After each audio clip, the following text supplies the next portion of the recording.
naman para kay Sir Dari. Nako, grabe, kalmadong-kalmado lang, ha? Yes, at tinurtleneck tayo ni Sir Kaya Dari. ngayon. Ngayon naman pakinggan natin ang ating mga inampalan.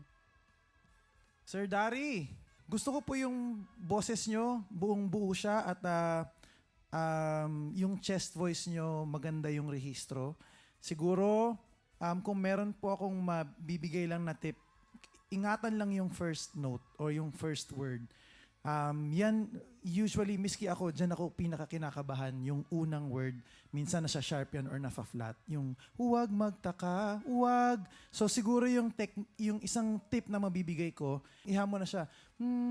Parang sineset mo na yung, kumbaga may muscle memory na doon. Ready na po. Iyon, kinakasa mo na. Kumbaga kinakasa mo na.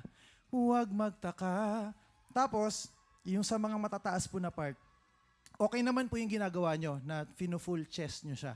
Pero may mga pagkakataon po na medyo nafa-flat. Instead na, pwede mong, nandun, medyo ibilog mo siya para umangat yung soft palate dun sa likod. Mas madali kasi siya kaysa sa, mas may tendency mag-flat yun pagka kinapos or pagka ninervyos. So yun lang, maganda na po yung boses nyo, yung mga konting technique na lang yung aaralin. Yun lang po. Maraming salamat po. Hi, Daddy! Gusto ko lang purihin yung stage presence mo. Napakaganda. Napaka-confident yung po panoorin. And yung dynamics. And nandun din, on some parts, narinig ko rin yung magandang dynamics mo. And yun lang din, iisang part lang din talaga na napasabi ako, sayang yung part na yun na parang isa siya sa mga highlight dito sa kantang to yung saan mong di ako magdaramdam na tama yung sinabi ni Inampalan Daryl na may placement na maganda pakinggan and hindi lang yon para hindi ka mag-flat, mag-sharp. Isa pang reason na gagamitin mo yung ganong technique is because para hindi ma-strain yung boses mo. Kasi pag masyadong parang yung vocal cords natin, medyo sobrang nipis talaga niyan. So, yun lang, bilang isang singer, ako gusto kong maingatan mo pa yung boses mo. All in all, nag-enjoy ako sa performance mo. Congratulations.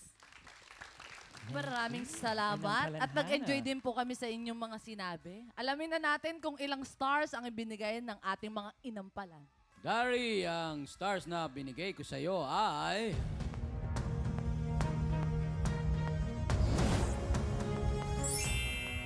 3 star! Sir Dari, ito naman ang aking mga bituin sa iyo.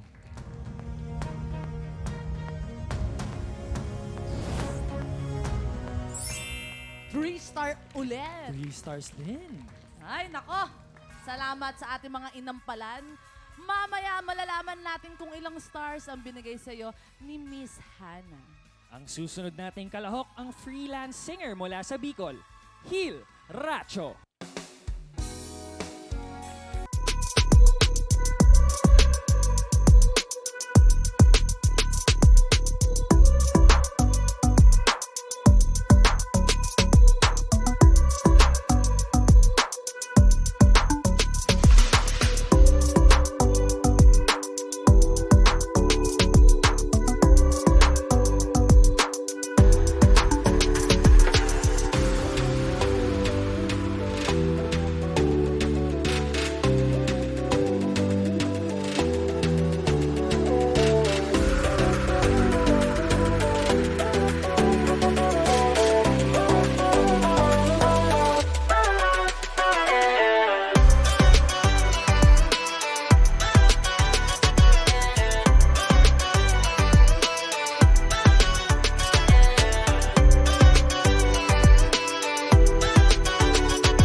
Tropa, pinanood mo hanggang sa dulo itong video na to? Very good ka! For more happy time, watch more TikTok Lock videos on our official social media pages and subscribe to GMA Network official YouTube channel.